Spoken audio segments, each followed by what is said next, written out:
We are very pleased to be able to have with us today Gordon alumnus from the class of '87, Jeff Douglas.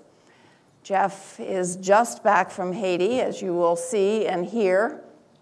So this is all very fresh news for us, pictures for us today. He's going to be sharing from his own experience. He really didn't expect to be there, wound up sort of being slid onto a plane that he had helped to fill with medical supplies for Cure International, for the doctors for Cure that were working there, had come over from Santo Domingo in the Dominican Republic, were, as far as I understand, the first ones on the ground with a hospital set up and underway with surgeries, particularly orthopedic surgeries. So you'll hear more about that from Jeff in a minute. I'm Nancy Maring from the Alumni Office, and you'll be seeing in the pictures a picture of a man named Rick Klein. Rick is a '93 alumnus of Gordon, also works with Cure, and has been just in Haiti, and his path and Jeff's crossed there. And I want to tell you also that Sarah Petrin Williamson, who is a '98 graduate of Gordon and was last year's Young Alum of the Year, is there today. She is working with the U.S. Commission for Refugees and Immigrants and will be having a part in that huge work, and she's likely to be there for some time. So I hope that we will have reports from Sarah to share with you at a future time. And there very likely are other alumni who have significant parts in all of this work. If they haven't already, will in the future, because of course there's going to be a lot of work going on there now for a long time. Again, I welcome you. I'm glad that you're here, and I'm going to turn the program over now to Jeff. Jeff has both video and photos, and he will be telling his story using those, and along the way, I will ask some questions, and then at the end of his time, he is eager for your questions, so be making a note of them for yourself so that you can talk with him afterwards. Jeff. Thank you, Nancy, and thank you for having me. To the faculty and to Carl Bergs and to it wasn't too long ago, at least in my mind, that I was never sitting here, because this was Wood Hall. I don't think maybe some of you remember it. I used to clean. I was a janitor in Wood Hall, and it's amazing to see the progression of this institution and to see young folks like you and looking out with your future ahead of you. And so I'm just here to share what I saw. And what I experienced, and I think in our lives as believers or non-believers, is things happen in your life and you have no idea why they happened and how you got there, but it's amazing how it is in a grand scheme of things. And having said that, that's how I arrived in Haiti this month. So just as an introduction, I have, in my wife's and I's association with Gordon College and the support of this and this building and the activities, the great institution that it is, we also support an organization called Cure International. And for a number of years, via Craig Hammond and his involvement and Craig's involvement here with the college as well, we've been involved in Afghanistan and Dominican Republic, I guess Kenya, some African operations, and Cure is a organization that goes in and sets up permanent hospitals. So although it's going to seem like a Cure advocacy, just because that's where the video and pictures came from, there wasn't a whole lot of time to do anything else, as I think you guys will see. So this all started, earthquake in Haiti. Everybody's going about their own business here in the United States. There's silence coming out of Haiti. I think CNN had the first thing on the ground, and Anderson Cooper was in. I think all of us that had, you guys are, I know, busy studying, but if you had access to CNN, you know, it was enthralling to see what was going on. At the same time, Cure's hospital in Dominican Republic, which is just across the border, the other half of the island, headed up by Scott Nelson, which is one of the interesting surgeons in the world, third world surgeons with appropriate technology, going in and curing, or trying to cure deformities from clubfoot and beyond. They mobilized quickly, and I believe, Craig, it was within the first 48 hours were able to get on the ground and assess the situation medically. Now, you have to remember, there was no communication, there was no water, there was no power, and you must put in the spectrum that it was Haiti. Haiti is the poorest country in the Western world, in this hemisphere. And it's not only poorest, it's poor and then some. And I had an email out, and pardon the expression, but it said, you know, hell had an earthquake. And that was the first thing when we finally got to the hospital. It was in just the magnitude of what you saw and what you had to absorb. Video doesn't get it, because when you watch CNN, I want you to put this in your mind, you'll see some pictures here. You could set up a camera in any street in Port-au-Prince. By the way, I think there's 4 million people in Port-au-Prince, so you can do the math in your head. Any street, and you can sit and you can make a 360-degree turn within the scope of that camera, your eyesight, and you will see a tragedy, a death, a death. You just make the circle. And it might be, out of the 360-degree circle, it might be, you know, 260 degrees of death, and then something survived for whatever wild reason. It's that immense in scope. So I think the figures come in now close to, they're saying 150,000. And that's just, and it's going up. And you'll see in the buildings, I mean, there's no surviving. And I want to set this up too, is you have to understand that this was concrete. The country's built out of concrete. Why? A, was cheap. B, they get hit with hurricanes. And having lived through 4 hurricanes in Florida, we can't build out of sticks or wood. It's just too expensive and it blows away. So seemingly, in their minds, they were building correctly. Now, lack of building code, and we can go down that path as well, is the reason why some structures stayed and some didn't. So that'll be addressed down the road. But when a building falls, what we found out is, and it fell there, and you could have the schoolgirls walking down a sidewalk going home from school right there, and they were crushed. Why were they crushed? Because there was a 6-foot wall, and everything's kind of walled. Anybody that's spent any time down in the Caribbean, the wall would fall over because there was no rebar in it. Or they'd be walking down the middle of the street, and the pressure of all the concrete hitting fires off a piece of block that's as big as your fist. That block might weigh 1 pound. Well, if that hits you in the leg, what's it going to do? Probably going to do far more damage than a bullet would do or a piece of shrapnel. It's literally going to crush everything in. And so I think you'll see it. If we can cue up Scott Nelson's video here. The primary of the wounds are crush wounds. And there wasn't a lot of blood. It's just that the damage is in there, and it needs to be, like any injury you would have here, that damage needs to be taken care of immediately, meaning within hours. Yeah. So I'm going to cue this. This is Scott Nelson, the first surgeon on the ground, and he'll explain what he saw. After we actually felt the earthquake ourselves in San Domingo and realized that it was a lot stronger than what we had felt there. And it was the natural decision, since I work here frequently anyway and know what the system is like, and we're fairly close by and we have our things ready to go at a moment's notice. We were more or less the first ones on the scene. It was awful. We were overwhelmed by patients coming from everywhere. We were overwhelmed by the amount of people, and we couldn't start surgery. When we first came to the hospital, we saw patients languishing in every corner and every hallway and every inch of floor space. And over the next 2 days, as we began to operate, the infection started to set in and the smells became stronger, and gas gangrene presented in many of these severe crush injuries, and we had to perform many amputations. The hospital was in critical need. Patients were overwhelming. And the only doctor here that was in charge was Dr. Nelson. And Dr. Nelson has a relationship with Haiti that was essential. We have been operating nonstop for the last 7 days. I've been just catching a few hours of sleep here and there, and I did get to leave the hospital one time for about 6 hours. And other than that, I have been here working constantly. His leadership allowed us to get through those first 4 days. He was cool-headed, making priorities, asking people to do this, delegating duties, and at the same time operating and operating and operating and operating. It's been a week of adrenaline, of energy, of just pushing through, trying to do the impossible, and at times you just feel like going in the corner and crying when you hear the stories of these patients and the suffering that they've gone through.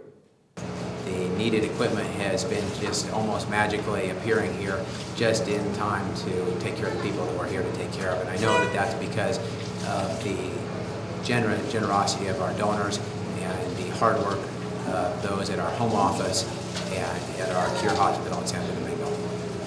It's really a blessing to have someone like Dr. Nelson. We don't know what we would have done without him coming to the 24 or 48 hours after the earthquake. He has saved several lives. It's been a great privilege to give these services to the Haitian people, but I can't take any of the credit for myself for being in this position at this time. And I just have to thank each and every person that has helped me be able to make it through this last week and provide the life-saving and life-changing services that we have for the Haitian people. It's been an amazing experience to see how the Haitians have handled themselves in this horrible tragedy. One of our nurses had been trying to rescue her son, who was captured under her house that had fallen on him, and he was alive and speaking to her for 48 hours. The story is sometimes very difficult to tell, but finally a UN crane arrived to lift the cement off of her son, and when it did, the cement slipped and he was smashed. But nonetheless, she came to work the next day to help us take care of her fellow men. To me, this means something far greater than anything that any of us have done, and I'm just very impressed with the amazing miracles and love that's been demonstrated in this last week by everybody from nations all around the world.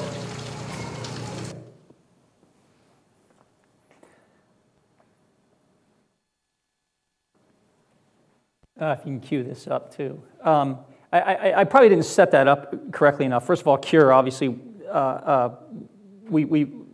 they flew in Bryce Fleury, and he came in probably 2 or 3 days after I was there.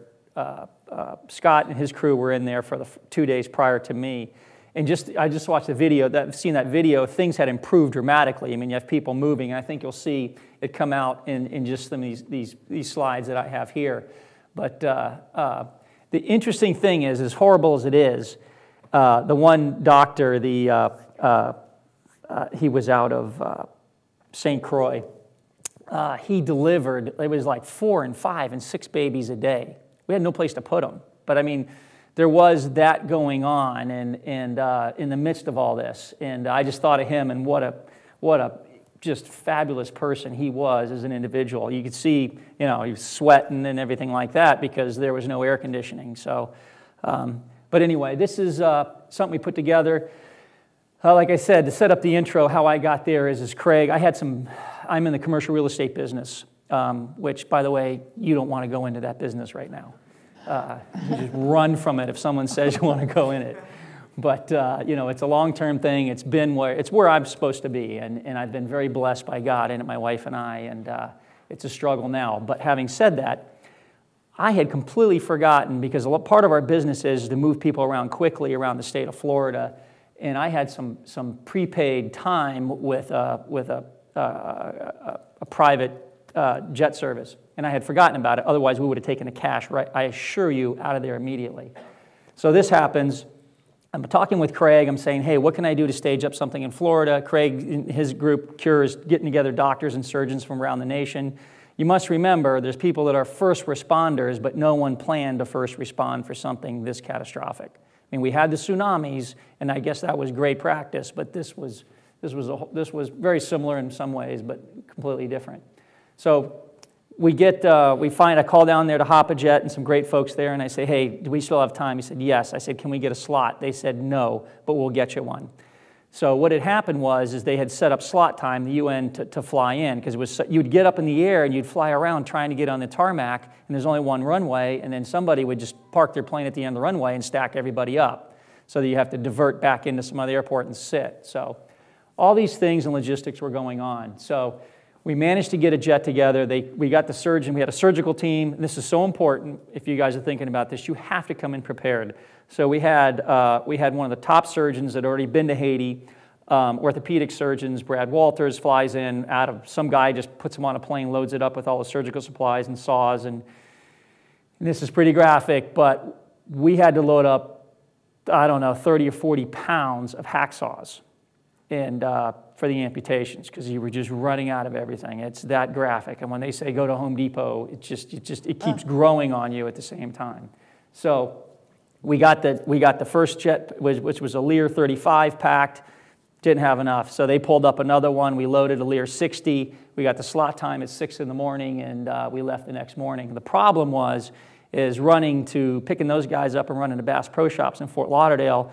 Andrew says, you better grab a backpack and some pants. And I had a suitcase with my business clothes in with me. I was supposed to have business. So I did that, and then Craig was going back and forth, and as it turns out, there was a box to sit on, and off I went. And I think Cure was overwhelmed. Everybody was overwhelmed. Salvation Army was overwhelmed, and who wouldn't be? So this is the Haiti control tower, right there, the U.S. military. And that is a 300% improvement from when I landed, because there's a little piece of dirt over there on the left. The guy was sitting in a ditch on a folding chair with a big walkie-talkie with a big antenna, and that was the control tower when I landed. And we came within 100 feet of a mid-air collision on our final approach. But so these guys, the Army came in, God bless them. Whatever people say about America, when you're in this situation and the U.S. Army or the military comes in, it's the most unbelievable, great feeling, because immediately they stepped in and they took control. But that's the control tower. That's the terminal there in the background. They're unloading. I guess that's a Hercules. By the way, when they land, they keep the engines spooled up. They don't turn them off. It's that fast. They unload. The military gets you in, gets you out, including our aircraft, and then and out you go. But the whole terminal it's all crushed from within. So with that, I'll move through these. I'm going to warn you, we've really edited these. But what we found in going through these photos is virtually in every photo, or almost every photo, there's death, there's things that you weren't photographing that, it was that commonplace. So we have all the faces covered and the like. There's some surgical procedures I want to show that's what it was like. So with that disclaimer, here we go. All right, this is the Lear 35. This is what we came in on. When we landed, there was a token UN guy right there, and he held the plane because he wanted to do an inspection. So it's pretty comical. You can see how happy the captain is right there. They were holding us on the tarmac, so that's another story. But here we are. That's Brad Walters, and you can see everybody's eager. You're ready to go. That's the UN in the background. And I want to show you a photo. We got stuck there for an hour while they had this theory they wanted to inspect the plane. The irony is there's more narcotics in these bags and anesthesia that, we could go to prison forever, but it was going to the people, and they were wanting to inspect the plane, so that's the irony of it. But there it is there. There's the UN sitting there in their air-conditioned vehicle, watching an airplane. All right, this is when you're coming down the road from the airport. That's the U.S. Embassy there. If you'll notice, it's pretty interesting. There's not a crack in the wall. There's not a crack in the building. And yet that line right there was over a mile long, triple file, going in the U.S. Embassy trying. And that line just grew and grew every day. And this is the way it starts. This was a very wealthy home. We're just driving down the road and snapped this out the window. And it just keeps going. As you can see, there's little chance of survival in any of this. This is a basic whole mountainside that came down. These are the people that lived and setting up, and this is, I think, Bryce's photography coming in probably 10 days later. You can see the little village that started beneath. But that was all up there, and those were all structures, and you can see they completely disintegrated. This is a cafe. It was 5 o'clock. They were full of people. And here you go, same thing. You can see, look at the crack right here where the earth separated. And, the whole city blocks collapse, and they're trying to rescue somebody in there, still days and days later. And this just goes on. We could show this forever. This is a horror situation in that this was the children's hospital. And that's the entrance to the children's hospital, and they didn't pull too many people out, and they're still there. That's the palace you guys have seen plenty of pictures of. Interestingly enough, I think you guys need to note, it's fact, the president left the country apparently went to Dominican Republic, and his comment was, quote unquote, and with no radio, the Haitian people heard this. I don't know how they got it, but he said, well, I don't have a palace anymore. And those are facts, and those are something that your generation is going to have to deal with, because it's your taxes, and they're going to pay for this, and your donations. So those are facts. And then we pull up to the hospital, and we're just pulling up, and this is probably the end of my pictures for quite a long time, because there was no time, but this is the way it was, the chaos that we had. You can see that it was just people. All these people in these tents are mortally wounded, and they're stacked up waiting to come in. And it starts, it's pretty much that way everywhere you go. This was in the beginning, and these are Haitian doctors, and they're here to help, but you can see them, and these aren't my photos here. Just, you know, they're looking at it, at the complexity of the problem, and then we couldn't get the ORs up. Scott had one OR up, one operating room up, and he got two, and we were trying to get 3, 4, 5, and 6, and we were turning just short of a closet into an operating room as the teams arrived. So, you know, it was just a sea of people. The other thing that hits you when you get here, or got here then, and it's changed now, is just the odor. It was something that you won't forget that it just, and when people would pass, which that's where they end up. I mean, they were just under every tent. And this is the way it is. This is coming into the front of the hospital outside of it. So they'd work their way in. This is she's laying on a piece of cardboard, and you can see she's wrecked. And this is what you saw. And Nancy said, "Is that her father?" I don't know. I don't know about the photo. It's just this is where you ran in between doing whatever you did, and you can see that she's got an IV, which is great. We ran out IVs. We ran out all that. We were having to hydrate people orally with these crush wounds and do what you can, and it was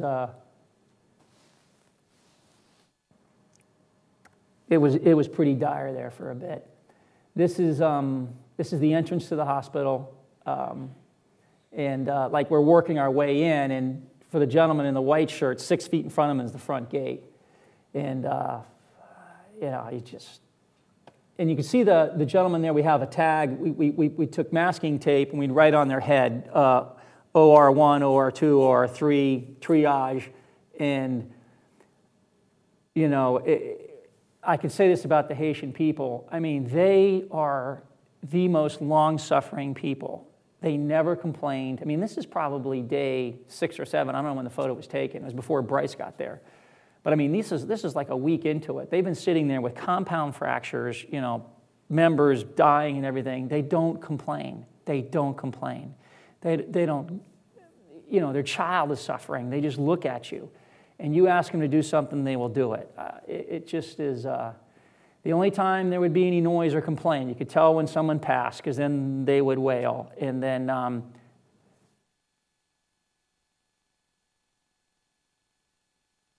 it's tough to say, as Scott said, but when they would tell a child that they were going to amputate, that would, you just knew, and it was constantly in the hospital. You'd get that. It was when the children got amputated, the adults wouldn't even say anything. And a lot of them, ironically, when it's such, in a third world country, when you have amputation, it's not like we think in the United States. We would have people, the limb would already be dead, and they would get up and leave. They said, "You don't understand. I can't live in this country. My family will die if I lose my limb," whatever it was. And we had that happen multiple times, where they literally got up to walk or crutch or get carried to their death because they weren't going to live. And so, I mean, that's what you're faced with. Here we go in the courtyard.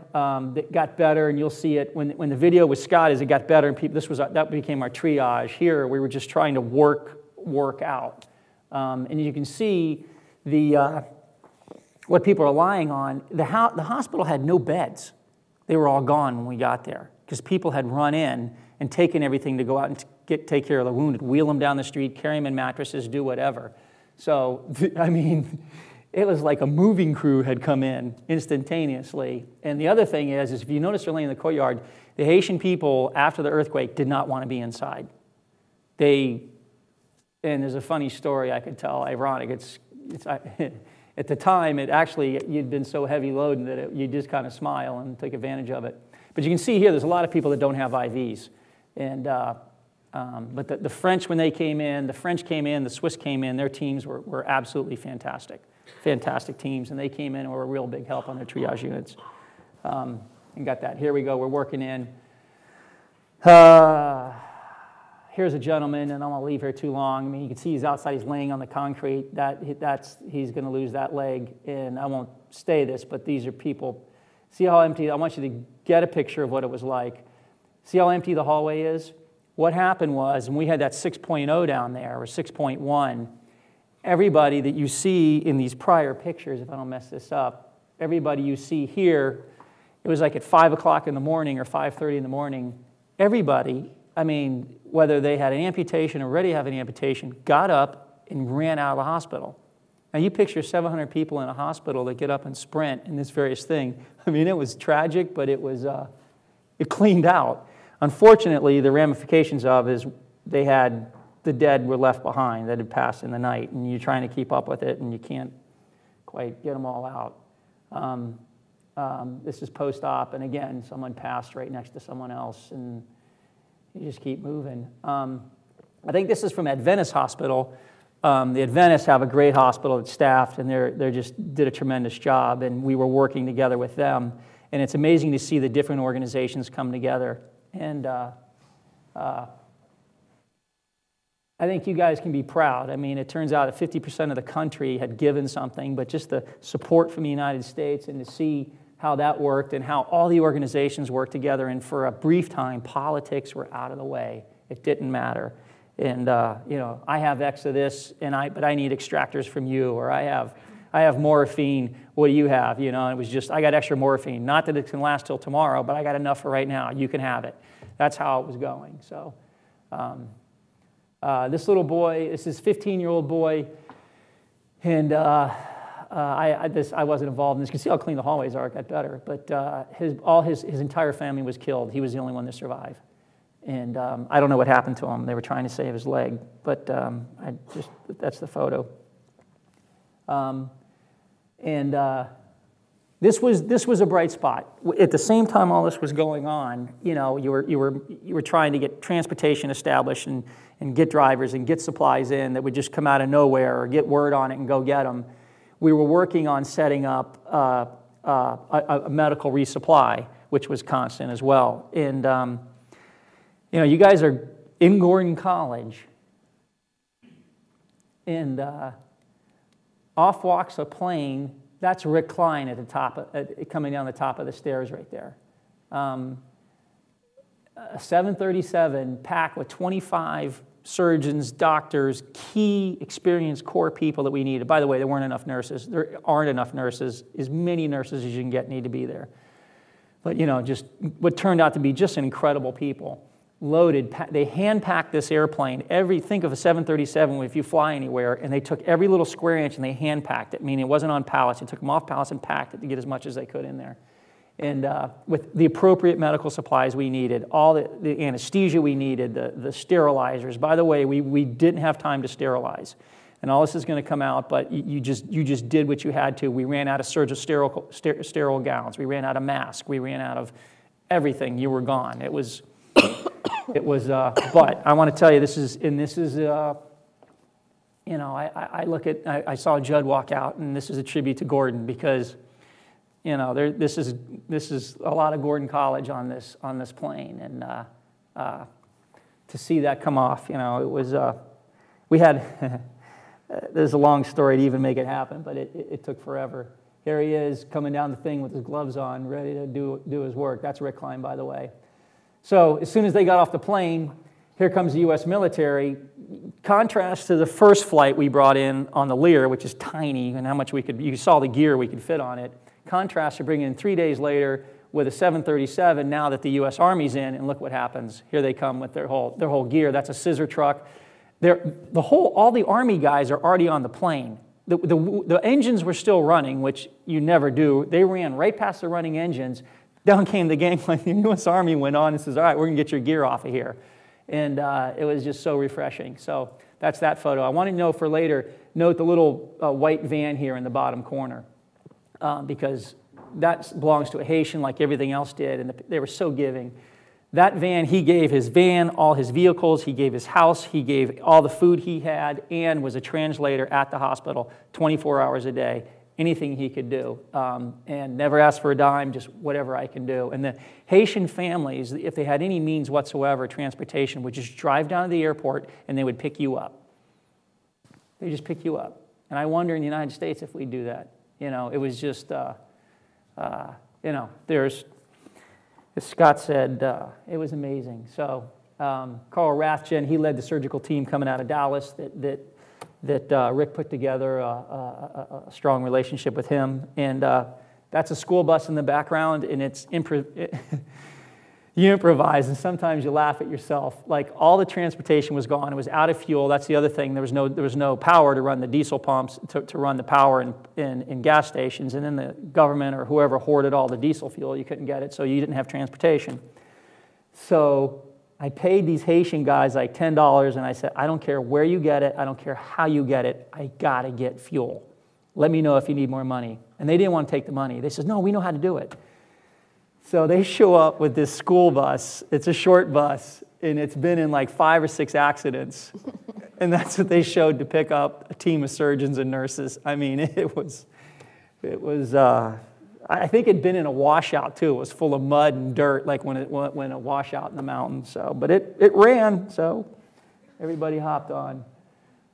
Little graphic, but I want to show you this quickly because that's Nelson there. Look, everybody's got surgical gowns on. Look how it changes. And I couldn't show you the ones before because they're far worse. I mean, no one has surgery. There's just stuff all over them. They have surgical gowns on, and it's sanitized. This gentleman's 20 years old, and I'll flip there because some of you might not like it. Nor would you like that one.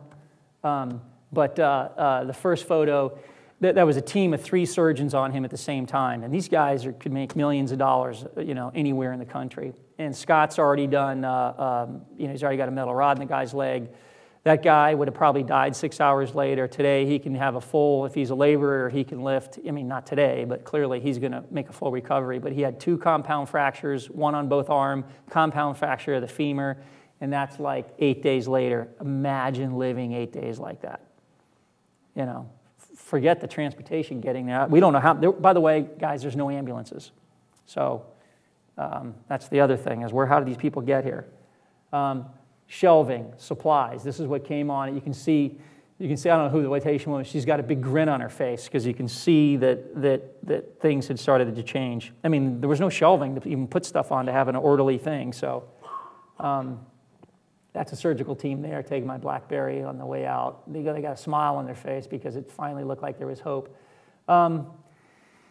This is a med ship. It took, if you guys remember, it took a week plus to get the U.S. medical ship there, which was trying when you're in there. We couldn't ship people out because no matter what you can do there was things you just couldn't handle. I mean, you can see, I think you've gathered, people are dying left and right, but then there's the people you said, hey, if I can buy 12 hours, this person's going to live and live a great life. I mean, you had to make some choices here.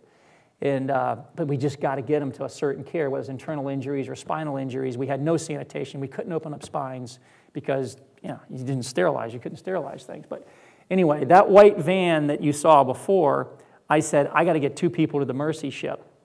And I said it to Ciro, and he said, we don't have. All the trucks were out getting supplies, and we were stuck. And so I said, oh, man. He goes, tell you what, I'll take all my seats out. And I said, well, you don't have any tools. He goes, I'm Haitian.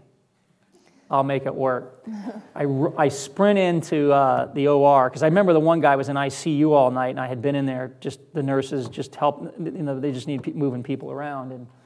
And I come back out, every seat, and he knows, here's the other thing, when he took those seats out of that van, he'd never see those seats again. I mean, because you got to remember the tents, this is parked in the middle of the tent city. I mean, nothing goes to waste. If you walked out with a folding chair and leaned it up against a tree, that thing would run faster than it just was gone. So it didn't matter. So we were able to get 2 people in here. You can see no one's smiling. We're looking rough. That's a team, a medical team to go with them to stabilize them on the way to the Mercy ship. And I can tell you about the odor, but here's something that ironically turned up in the next one. And I mean this as a positive, because this is way of transition, and this is ingenuity. It's praying constantly, and that's the other thing I haven't said. You're always praying when you're running because you have no idea how you're going to do the next thing. At some point in your lives, you're going to be there. You're going to have no idea what to do next. I have no medical background. It was everything that Coach Whitehouse could do to get me through biology when I was here. So, but here I am. But here's my point. So you have two people going to the medevac, and by the way, they both live. We got them in, stabilized, and got there. And the background is where those are the body bags, and where we would have to stack them. We ran out of room, and you had to move them, and it's just the odor, and there's horrible stories with that when the families have to come identify them. But and then I showed this, and then this is a funny thing, and Scott snapped the photo. And it's part of working in the third world. For those of you that want to move across there and work, there's issues, there's positive issues, and the people are going for it, but then you have little things like this. We were hunting for a sterilizer. Remember how I told you we couldn't sterilize instruments? Well, that's a sterilizer right there. It was in the basement the whole time. It had been there for a year. It was brand new. It just needed one electrical hookup. And the administrator was wanting us to order new ones. So that's Victor Boulos, and he's in the photo. And I want to talk about this family for a second because I hopefully, prayerfully, you're going to hear more about this family in the life of Haiti. The Boulos families who met Scott Nelson. Scott Nelson just jumped on a plane and flew into Port-au-Prince unannounced. And the Boulos family was there in cars, part of that. Every car they had or could get ran down the airport and said the American doctors will be coming in. Okay, guys, this is 24 hours later from an earthquake. Think about that. They just said, go to the airport, the Americans will come. So in comes Scott Nelson. Boulos family picks him up. This family could have been on the first Learjet out. They could have called in helicopters. Matter of fact, his wife is Peruvian. She flew in from Peru to Dominican Republic, chartered a helicopter, flew back to Haiti in this mess. And they stayed in that hospital 24 hours a day with their 3 daughters. And I saw a couple of the daughters in the video there. So I'm just telling you, this family could easily be gone. So Victor, could be sitting in a lawn chair on Miami Beach right now. And he's down there. He found this cleaning out the basement, setting up a food kitchen because we were going through MRE so fast. And, those are $3, $4, $5 a meal. And he figured we can get rice and beans and feed the whole hospital and community for $200 a day. So he was literally down there cleaning it out. I mean, it was years of gunk down there, and he finds this. So long story. But there's another surgery going on. But you can see how many people, Scott doesn't have a mask on. See that? The lead surgeon. And that's because he's bouncing from room to room. And it's probably because we're short mask. That's probably an earlier photo. That's what the UN does best. I won't go any further. This is probably, 3 or 4 days in. This is where we slept. We slept up on the roof. And you can see they operated by headlamps. That's Chris Vanucci right there from Loma Linda. You can see his headlamp down. Actually, they're from Las Vegas, but out of Loma Linda sent their group in. And that's probably Scott in the background trying to get a cell out and everything, because that's important, because this is the photo the next morning. Think about this. See where they were sleeping? See where the sleeping bags are up against the wall? We had the earthquake at 5 o'clock the next morning, or 5:15, whenever it was. Those guys got 2 hours of sleep, went right back to surgery. All this was rolled out. Now, those blocks have been moved. Those blocks, that whole wall fell, and that whole wall fell on where they were sleeping. By the grace of God. They missed it by 12 minutes. And they'd all be, they'd all be dead. Just kind of God's watchful eye. And here are the tents. This is the triage tent. The French came in and got some tents sent up. Those are the French over there. I got to tell you, they were warriors. And you can see, you have some amputees. These are probably mostly amputees here. So it's post-op tent. And these tents go and go and go. This is horror. This is a tough one, but it's what we're going to deal with. It's what I hope that, that's like a 6 or 7 year old boy wakes up and he doesn't have an arm. And how do we see it's post-op across his forehead, how are we going to deal with this? How are we going to help this child? How are we going to help these people? there's a story here like all of them, and you know, she's going to live, but you know, she's minus her parents. So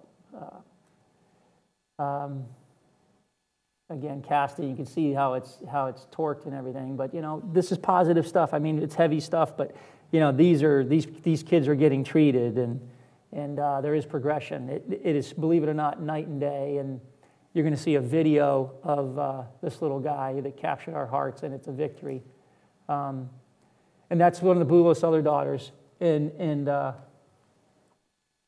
they they went from, I think she's a dentistry or a dental hygienist or something like that. The other one's an attorney who was in there. She was in the OR as an OR nurse in the beginning, having never taken anything other than a first aid class.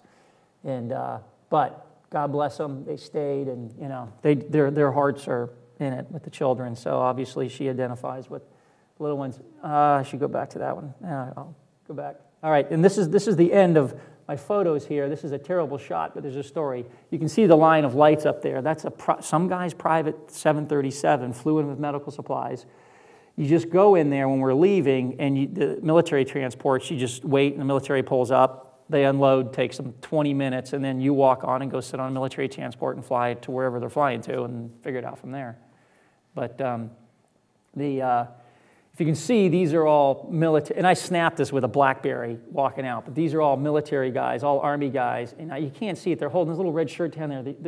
A truck pulls up, a flatbed truck pulls up, and I don't know, it's what time it is. It could be 1 in the morning. You lose all track of time. And all of a sudden, the soldiers all jumped up. The full bird colonel jumps up and he goes, "They're here." And he goes, "Come on, guys," and runs out. Each soldier picks up a, I don't know why, this is good stuff. But each soldier picks up a kid, an orphan, puts him in his arms, and goes running up the plane, up the gangplank to the plane. Puts him in his seat, buckles in. "How you doing, little kid?" Handing him something. You know, down they go, another two. And selfishly at this point, I'm shot. And I was just thinking, I just want to get on that plane and just shut my eyes and sleep. And I saw him pull up, and I'm going, oh, man. And I got to tell you, I thought, a bunch of American do-gooders getting involved. That's exactly what I thought. Shame on me, and I'll admit it. That's what I thought. I saw these soldiers put these kids up and do that. And I walk up and I go, okay, boom, boom, 2 little kids. Now, my kids are grown now. You put 2 little kids, a kid in each arm, it's like, oh man, you melt. Walk up, put them in the seats, and this is, can you see that? There's a little guy here. That's Ben. He hit the plane, he cleaned out. I had 2 food bars and a bag of pretzels that some soldier gave me on the tarmac. I was saving for my meal on the plane. Ben, that's Alan. Now, they spoke perfect English, and they came out apparently out of a legitimate orphanage and were coming back. But he told me his name was Alan and Ben, so I thought that was some great PR. But that's Alan, and this is Ben, and they cleaned out my food bar, and that photo back here is how long they lasted. That's before we took off. They both went up against me and fell asleep. I mean, they were out cold. So that's my video slide. I don't want to run you guys too terribly long here, but if we got a few more minutes, you want to tee up the one with Jose, the little boy? Do we have time for that? Okay.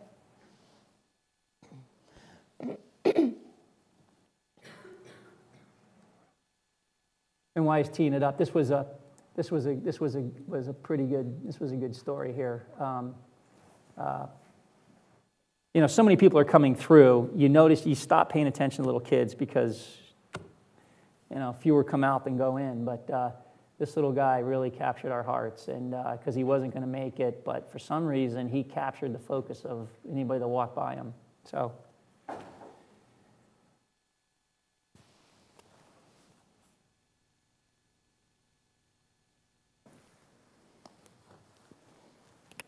We live in a slum, the house collapsed, and the mother has a broken hip. At the beginning, I came down to the story, they were about to cut the arm. Then Dr. Nelson, they said, no, I want to take care of the baby. He needs general curing also because he's not in good health. So A lot of people have an eye on him to try to take him back to good health after all this suffering. But the father has been with him since day one because the mother cannot be here. When Joe came in, he was lethargic, non-responsive. He had injuries that had to go to surgery. Everybody had compassion for him, but I don't think they really thought he was going to make it. And so he came out, when he came out of surgery, there was really no specialized area for pediatrics, no special area for any patients. And he wound up in a storage area next to the nursery. It was very terrifying because the minute his father would leave, he would just cry. To see him sitting up is almost like, oh my God, this is working, it's working. He's sitting up. That's a good story. That's a very good story. That story shows what can happen when everybody gets involved.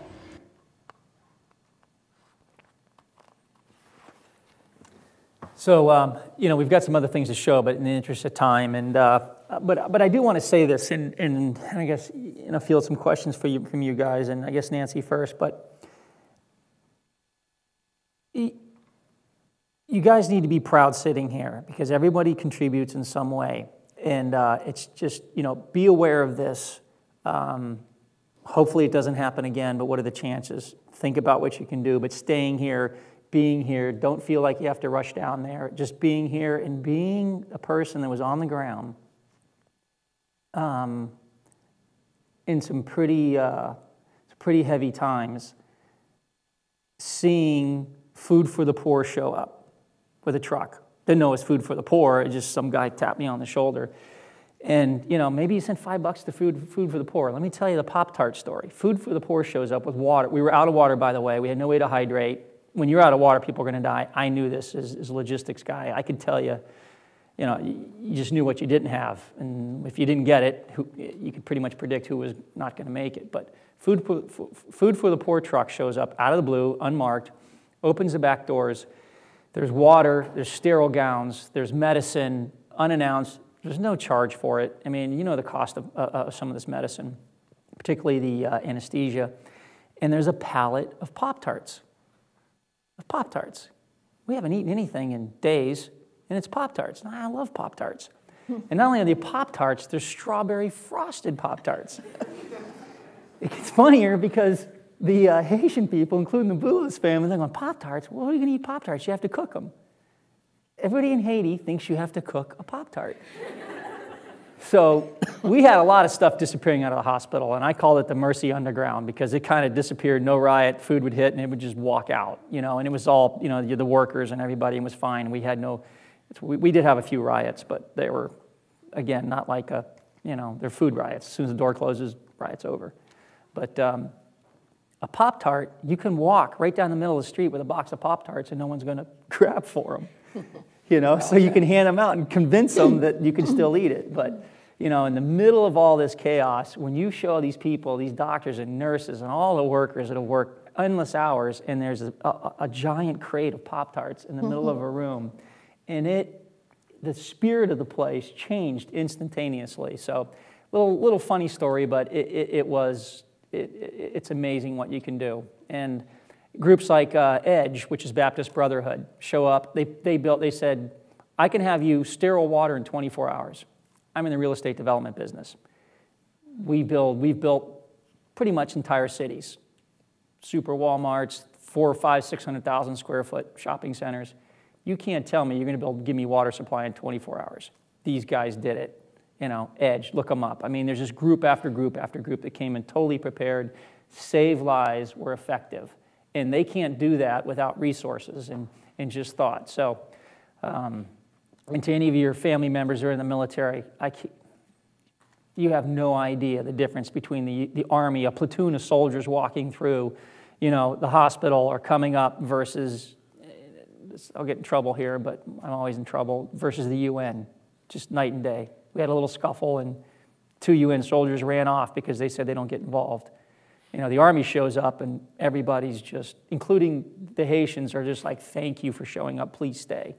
That's the problem with our military, is everybody wants them to stay. So I know you got time, but... That's good. Just so. Yeah. Well, first of all, let's say thank you. Join me.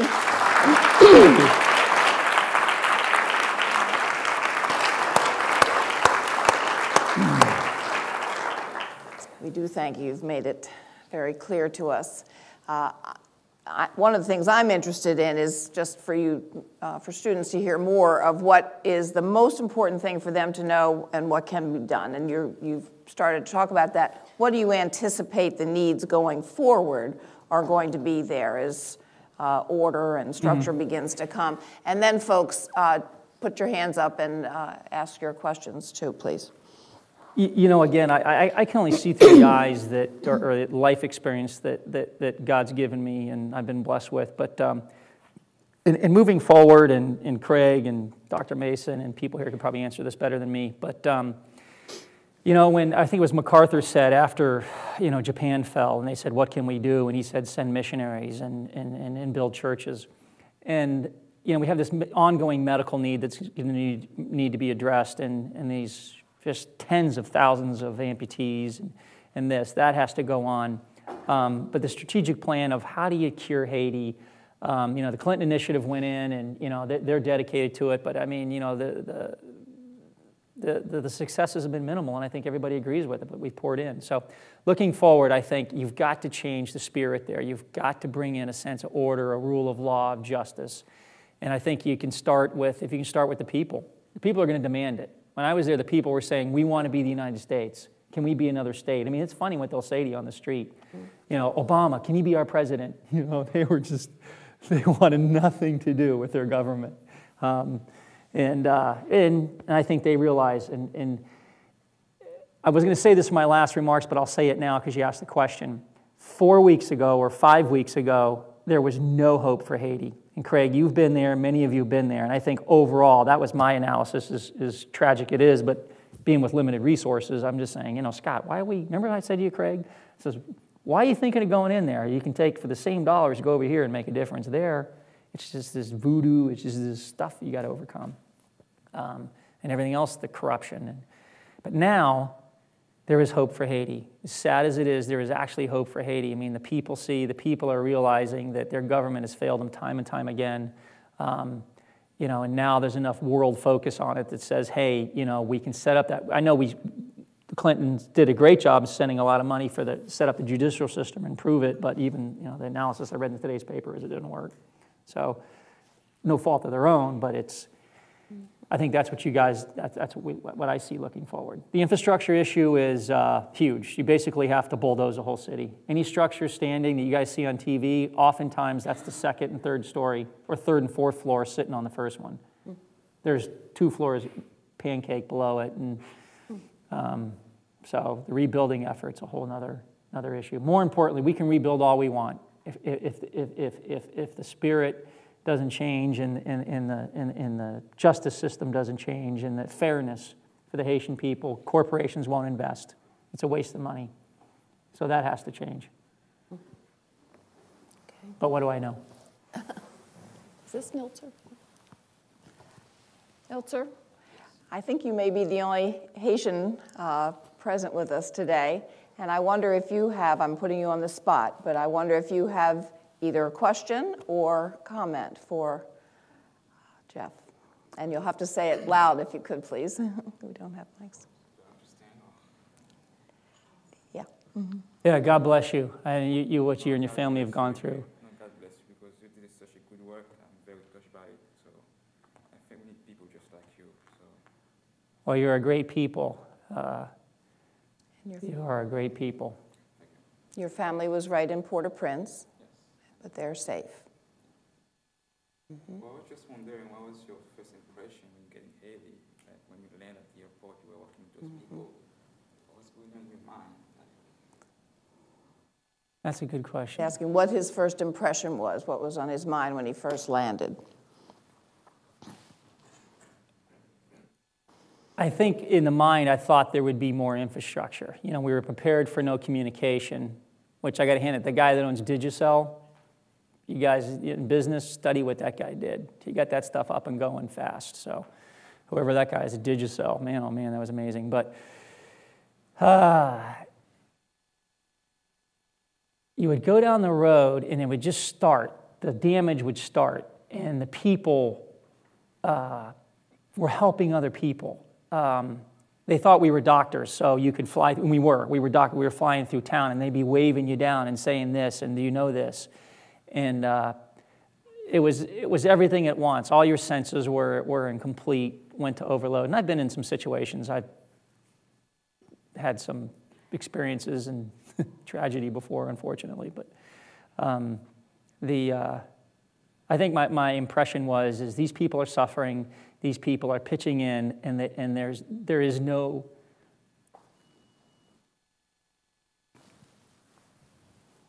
end to what they will do to help each other. It's not, when you guys see the food riots on TV, I assure you, you guys only have to go back. We only have to go back to New Orleans.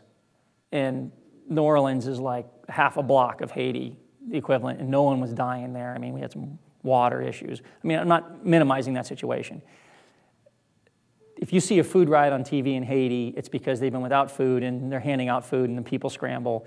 It's not they're going to steal something from your riot. I mean, I waded in the middle of them to stop it, and two of us could wade in and just say, hey, it's the end of it. Pretty much was the end of it. So, but to answer your question, it was the Haitian people immediately. You know, that's what was amazing. So.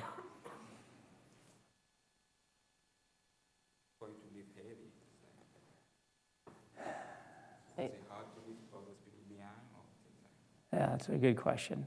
Can you repeat it, Jeff? Yeah, he asked, how did I feel to leave Haiti, and what did I feel to leave those people behind?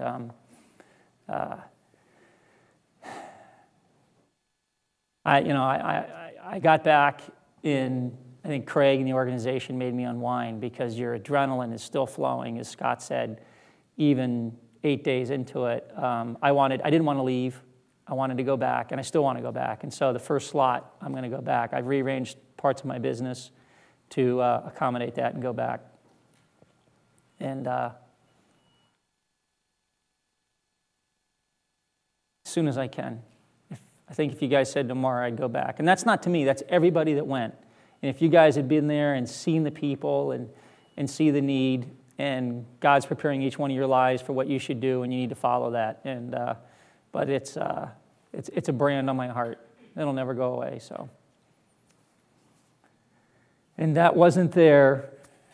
Growing up in South Florida, that certainly wasn't there 2 or 3 weeks ago. So, I must say and confess. Well, just stand up, please, if you wouldn't mind. When will civilian teams, like George wanted to put a team together, when would we be able to? That's a great question. About civilian teams, when can they go in? Yeah. Rick told me something that I think I want to tell you. It came from him. Each person has their gift and their slot, and I think, your life skills that you're building up right now, and I think you need to look in and of yourselves and say, how can I contribute? And I think this coming summer, I'd guess, and other folks in here who are responders can tell you better than I ever could. I think that this summer it's going to be needed, and it's needed right now, but it's just a question of certain things are going to be in the way. Logistics are a nightmare. The roads are jammed. You're trying to get food in, and these things. It's just some things. The rebuilding needs to stay out for now, and that's the business I'm in. It's just going to do no good. We have to plan it. But by this summer, there's going to be, I would say, definitely teams need to go in. Make sure you join up. If you're interested, inquire. There's enough resources in this college, this great college, that can tap you guys in. But go in. My recommendation would go in with somebody that was in Haiti prior to this event, that had experience there, because we had too many people, volunteers, God bless their hearts, would show up. Hey, I'm here to volunteer. And you say, great. What do you do? I'm this. And you go, great, we've got plenty of that today, but here, we got to clean these ORs. You don't want to clean ORs. But I cleaned ORs. I saw Nelson clean ORs. I saw surgeons. That guy, the baby, by the way, that was the baby doctor up there. That's what we call him, baby doctor. He was cleaning ORs when we had the earthquake. You get people come in and they don't want to clean. I didn't come here to clean ORs. Well, sorry. You do what you have to. But come in with find an organization that fits where your heart is, and then fold in there. And I'm sure the resource director here could help. But you will be needed. I assure you, you will be needed. Laura? I can speak to that quickly. We are in conversation with a couple of organizations on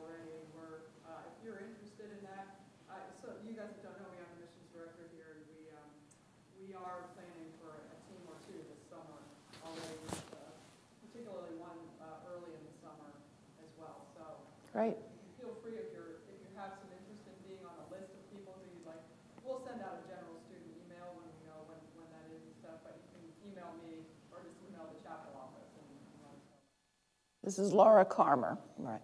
Yeah. Thank you. And are you going to, now, are you thinking you're going to back to with the family, or where's your family at right now?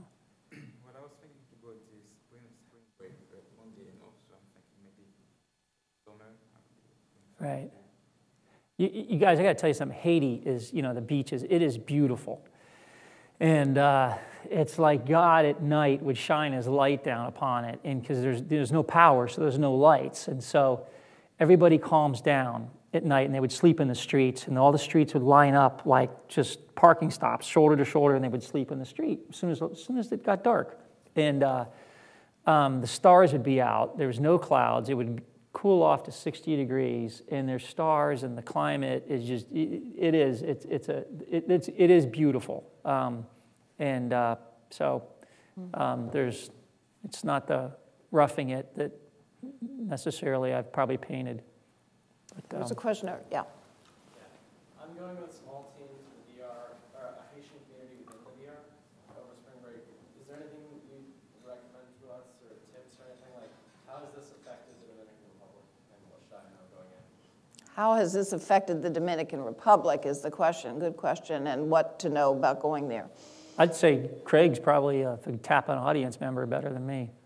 Kind of hard to say right now.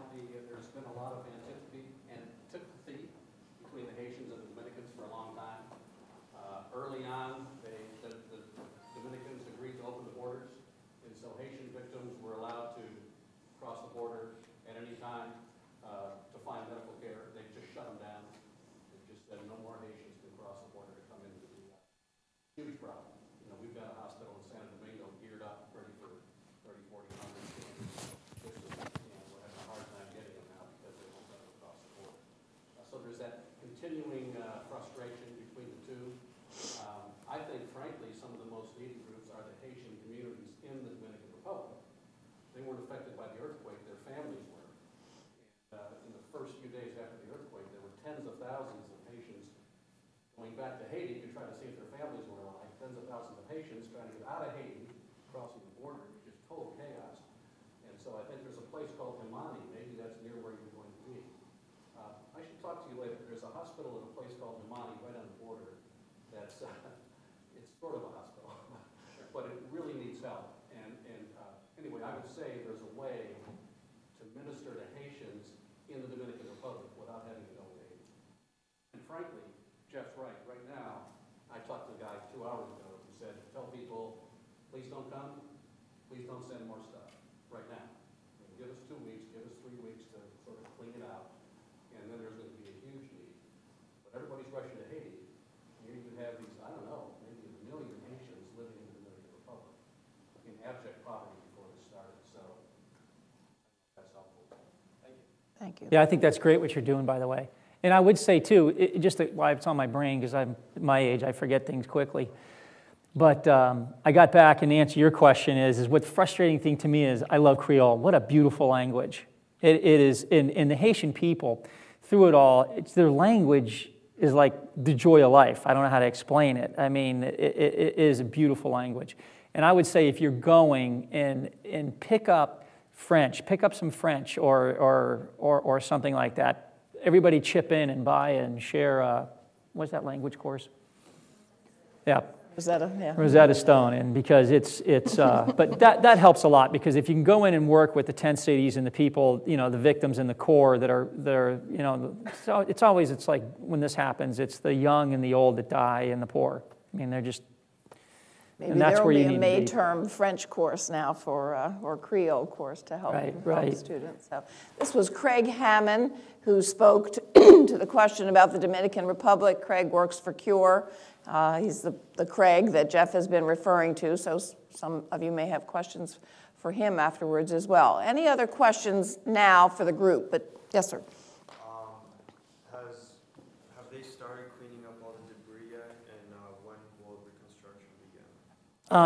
The debris was blocking the roads initially. I think you guys saw that on CNN. And the irony is the equipment was all there and ready to go, but there was so catastrophic. A lot of government people were killed.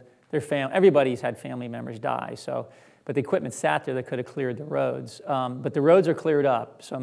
Once again, God bless the American military. I wasn't in it, but man, they hit the ground, and in a space of half a day, they did what no one could do in a week. They cleared the roads up. I mean, they mean business. They come in, and it's Katie bar the doors, and the Haitian people are waving them down the street, and it was. But yeah, the cleanup started as far as the transportation corridors, the infrastructure, the water, the sewer, the power. First of all, as you remember, the power was everybody's on generators anyway because of it's intermittent, and but I see no rebuilding for at least a year because you've got to basically demolish much of the city, and that assessment has to come up. They're talking now about moving all the people out of Port-au-Prince to the outer-lying villages while they rebuild. I mean, all this stuff's being hashed out. It's not a situation like New Orleans, where you have this little borough, the 7th district, we're going to rebuild that. Guys, it's all gone. I mean, there's a structure here like the hospital that was built, the code that made it, but by and large, it's do it all again. So, Jeff will still be here for a few minutes, I think. I didn't ask him, but I think he will be if you have questions and if you want to come down and talk to him for a few minutes. If you didn't sign the chapel credit form, be sure to do so up in the back there. Pray for Haiti. Thank you.